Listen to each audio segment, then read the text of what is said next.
Bismillahirrahmanirrahim. Assalamualaikum warahmatullahi wabarakatuh. Alhamdulillahirrahmanirrahim. Wassalatu wassalamu ala asyrafil anbiya wal mursalin wa ala alihi wa sahbihi ajma'in. InsyaAllah pada hari ini saya nak share sikit tentang kitab suci kita, iaitu Al-Quran. Seperti mana kita tahu, semua umat Islam di muka bumi ini dituntut untuk membaca Al-Quran. Selain itu, semua juga harus memperelok dan memperindahkan membaca Al-Quran. Sabda Nabi Muhammad SAW, "Laisa minna man lam yataghanna bil Quran wa dhada ghairu yajru bih." Yang bermaksud, bukan dari kalangan kami mereka yang tidak memperindahkan bacaan Al-Quran. Sebahagian lain menyebut menyaringkannya. Riwayat Al-Bukhari. Kesalahan yang ada di dalam Quran ialah lahan khafi ataupun lahan jali. Okey, apakah itu maksud lahan? Lahan ni ialah melencong daripada memperelokkan bacaan Al-Quran. Senang cerita bermaksud kesalahan yang besar ataupun kesalahan yang kecil yang dibaca oleh pembaca Al-Quran. Jom kita tengok kesalahan-kesalahan tersebut. Okey, pada hari ini saya akan bincangkan tentang lahan khafi dan lahan jali. Lahan khafi ialah kesalahan yang kecil, manakala lahan jali ialah kesalahan yang besar atau nyata. Pada hari ini saya akan mengulaskan tentang lahan jali. Lahan jali ialah kesalahan yang nyata pada lafaz. Kesalahan ni boleh dikesan atau diketahui oleh ulama dan juga kebanyakan orang. Lahan nafi ni dia boleh mengubah makna dan ada yang tidak boleh mengubah makna. Antara huruf-huruf yang orang selalu tersalah tukar ialah next. Antara kesalahan lahni jali ataupun kesalahan nyata iaitu pada ayat an'amta yang bermaksud engkau anugerahkan nikmat, dan bacaan yang salah iaitu an'amtu. Huruf tu di situ merujuk kepada dhamir ana dan maksud dia lari menjadi aku anugerahkan nikmat. Kesalahan yang kedua adalah merubah huruf, iaitu pada ayat surah Al-Jathiyah ayat yang ke-12, wala'allakum tashkurun, yang bermaksud mudah-mudahan kamu bersyukur.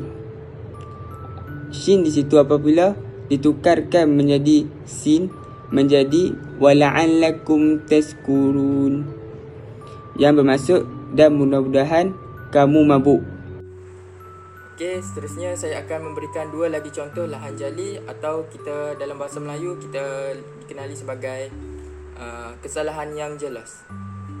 Pertama, dalam surah At-Taubah ayat yang ke-40, iaitu la tahzan innallaha ma'ana. Okey, ada segelintir masyarakat kita yang baca dengan la tahzanu innallaha ma'ana. Di sini la tahzanu membawa maksud engkau tidak bersedih, sesungguhnya Allah bersama kita.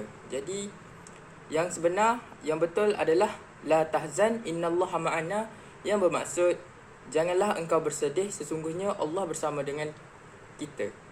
Kedua, di permulaan surah Al-Fatihah, iaitu alhamdulillahi rabbil alamin, dibaca dengan alhamdulillahu.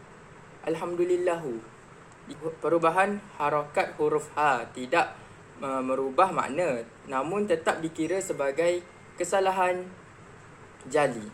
Kesalahan yang kedua iaitu dikenali sebagai al-lahnu khafi, iaitu kesalahan yang kecil. Kesalahan ini tidak membawa kepada perubahan makna dan tidak sampai kepada mencacatkan solat, tetapi para pembaca Al-Quran patut meninggalkannya.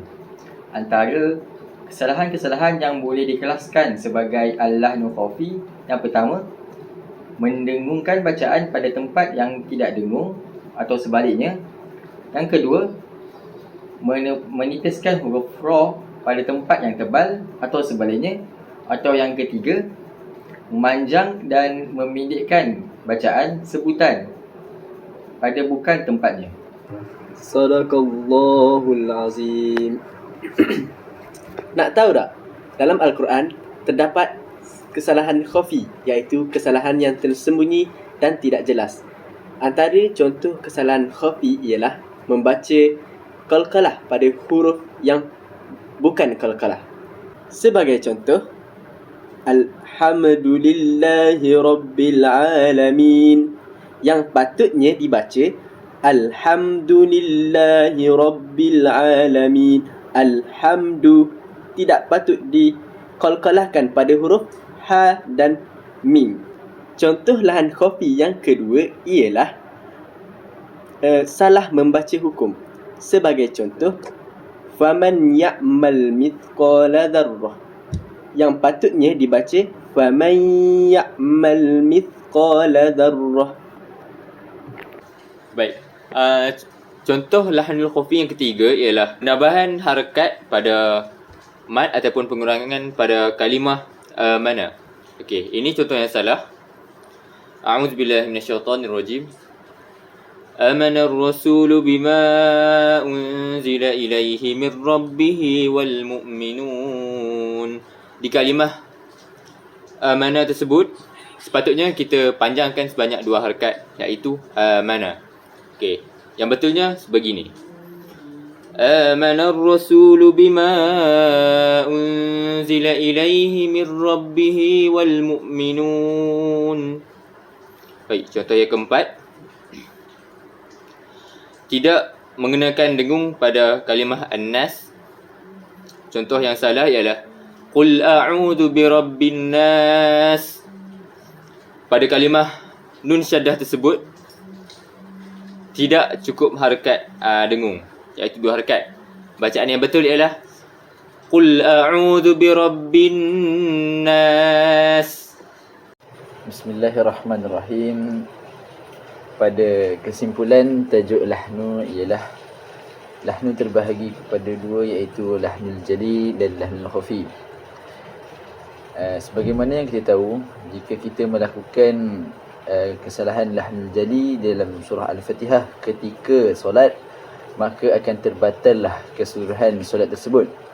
Dan apabila kita melakukan kesalahan lahnul khafi dalam solat, maka hukumnya adalah makruh sahaja.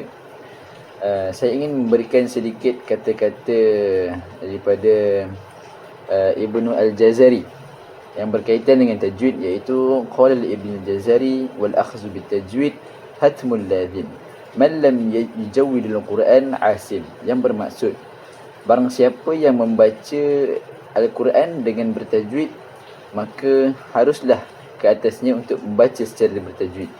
Dan man lam yujawwid al-Quran, dan barang siapa yang tidak membaca Al-Quran dengan bertajwid, asimun, maka berdosalah ke atasnya. Sebagaimana yang kita tahu, hukum mempelajari ilmu tajwid ialah fardu. Bagaimana yang kita tahu, hukum mempelajari ilmu tajwid ialah fardu kifayah. Akan tetapi apabila kita ingin melakukan ingin beramal dengan Al-Quran, maka hukum untuk membaca Al-Quran dengan bertajwid ialah fardu ain. Sekian, wabillahi taufiq wal hidayah. Wassalamualaikum warahmatullahi wabarakatuh.